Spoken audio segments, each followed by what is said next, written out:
My fiancé Ollie and I have been together for 4 years, living together for 2, recently got engaged. Our relationship has been great for the most part. One of the few things we disagree on is animals. I love animals and Ollie feels indifferent towards most animals. To give a little background about me, I've always been an animal lover. Throughout my childhood, my mom hated animals, especially dogs. My mom never let us have any pets, and she used to tell us that once we were adults we could have whatever animals we wanted. When I moved away for college, I lived on campus for 4 years, and therefore couldn't have any pets. I've wanted a dog for as long as I could remember, but up until recently it wasn't in the cards for me to have a dog. Ollie and I currently live in a not-so-pet-friendly city for renters. I always lived in apartments that never allowed pets, even with a pet deposit.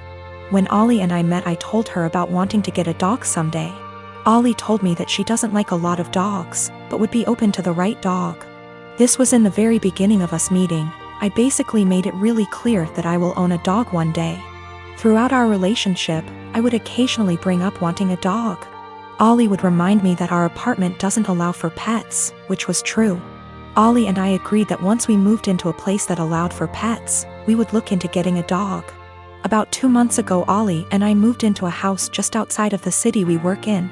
The house is a good size for the 2 of us, plus extra. The landlord is pet-friendly, and the house has a huge, fenced-in yard. It's a much more residential area, and there's a dog park about 3 blocks from the house. On top of the house being perfect for a dog, I'm in a financial place where I can afford a dog. I make very good money and I don't have to travel for work.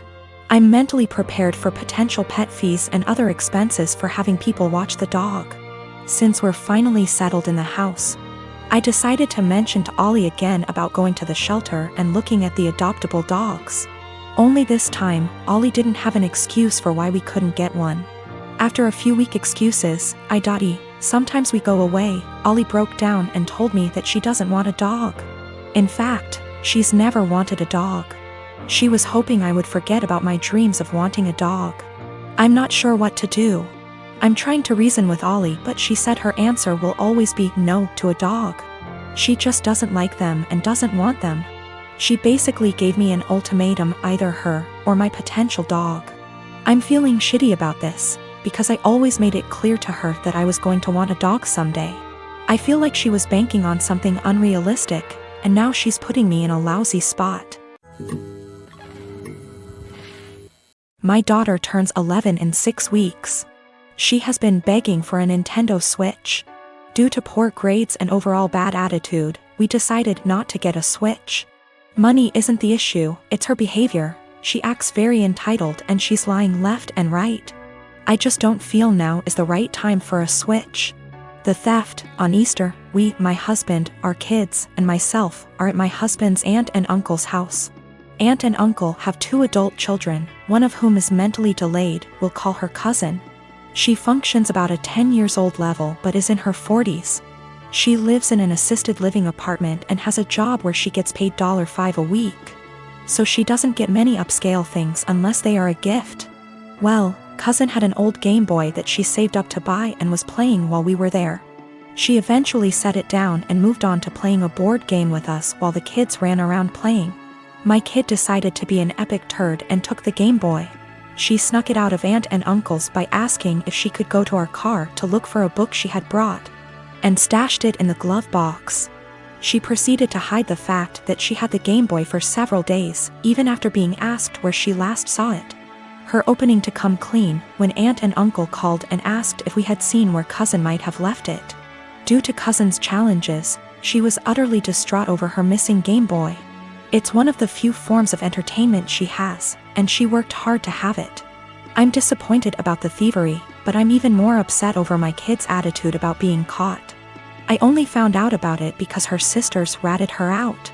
Even then, she absolutely refused to tell me the truth and tried to pin it on her sisters.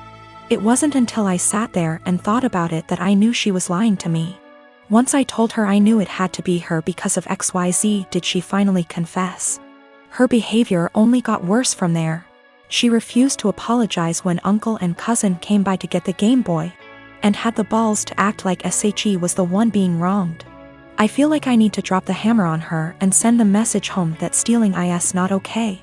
I think that purchasing the Switch, with my daughter's help from money she would earn by doing extra chores, and having her give it to cousin might be a good way to deliver that message while simultaneously giving cousin a nice upgrade to make amends. I mentioned this to a friend and they said this would be a move because birthday. I don't really think that matters, but the comment was enough to make me question myself. I do intend on giving my kiddo the opportunity to earn a Switch down the line, just not in such close proximity to this incident. Not sure how or when, since I have a SO to consult, but the opportunity will be provided in some way. Our therapist is of the opinion that my daughter largely has these issues because of the inconsistent co-parenting relationship her bio dad has with my husband and I. My husband and I are big on structure, boundaries, natural consequences, and following through. Her bio dad is the exact opposite of us. He and his family hardly ever tell her no to the things she wants, and give her a ridiculous amount of treats, toys, candy, etc., and this is causing her to be confused, to struggle with our expectations, and express herself negatively. I assure you, we have been addressing these behaviors for quite some time. My sister is severely autistic. She requires attention almost 24/7 and cannot be left alone. She is nonverbal and cannot take care of herself at all. Despite the fact that she is only 12, she is extremely destructive and violent and destroys anything she gets her hands on. I hate her. That should be wrong to say, but it doesn't feel like it. I was only 6 years old when she was born, and since then I've never solely had my parents' attention. Even since I can remember, the world has revolved around her. I was moved out of my room into the basement at 7 because she needed to be in the room next to my parents. All of my toys as a child were destroyed by her, and my parents simply ignored me when I complained. Even when I was 14 and she destroyed a Mac my school gave me, I was in the wrong. Along with this, I am expected to take care of her and drop everything I do for her. I can never make plans with friend because my parents expect me to be there if they need me to take care of her. Even when I do somehow get time to myself, I am required to leave if they need me. If I do not, then I am punished.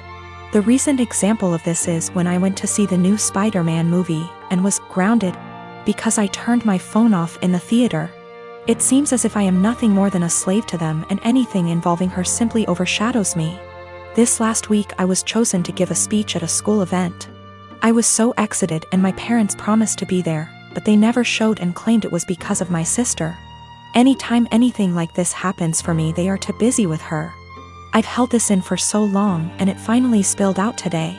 While talking about colleges with my father, he joked that I should get a degree that pays well so when they're gone I can take care of my sister. I don't know why, but this caused me to break down. I cried and screamed about how it always about her. I'm nothing more than a caretaker to them, that they always make it about her, and that I'm expected to be her slave for the rest of my life. I've locked myself in my room since then, and my parents have not come to check on me. It's not her fault that she was born the way she is. My parents came to talk to me a while after my breakdown, but I was unable to bring myself to talk to them and only cried and asked them to leave. They have made arrangements with my grandfather for me to stay with him for the time being, and am getting ready to go to his house. My parents want to talk to me, but we have decided it's best I leave for now to have some space and time to collect myself. We will be sitting down and talking later this week about this issue. I've been with my boyfriend for 11 years, since I was 15. His mother has hated me since the first day she met me. She hated me due to my ethnicity, Kosovan Albanian. She hated me due to my career. I work as a model, and she decided that makes me an empty-headed, vain, shallow person. Then when I told her I still planned to go to university alongside my career, she said I was doing it to impress my boyfriend. I've since left uni with a distinction, and her new reason to hate me is I try too hard.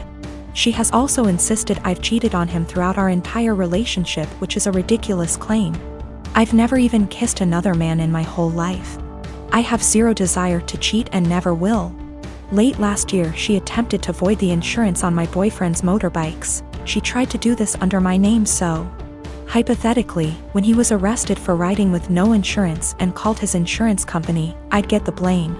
After this happened, my boyfriend and I agreed to cut her out, however it hasn't stuck. She left my boyfriend alone and respected his wishes for NC, but she's continued to contact and harass me. This leads to the last few weeks. My boyfriend works as a motorcycle test rider and he got in an awful motorbike crash while working. As such, I now need to care for him. I'm okay with that and I'm focusing on seeing it as an opportunity for us to get closer. It's been nice, honestly. However, his mother has been awful to me. She's called me litany of terms. From things as tame as stupid to things as awful as a nasty Serbian half-breed. I'm not Serbian and she's well aware that calling a Kosovan a Serb is offensive. I tried to block her, so she started making new iMessage accounts and began to continuously harass me via those accounts. Then came Friday night. The police turned up at our door. I was pretty confused and was quickly told they were there to do a welfare check as they'd received multiple claims of horrific abuse I was apparently putting my poor boyfriend under. Obviously, they quickly discovered he was fine, albeit grumpy, and they left.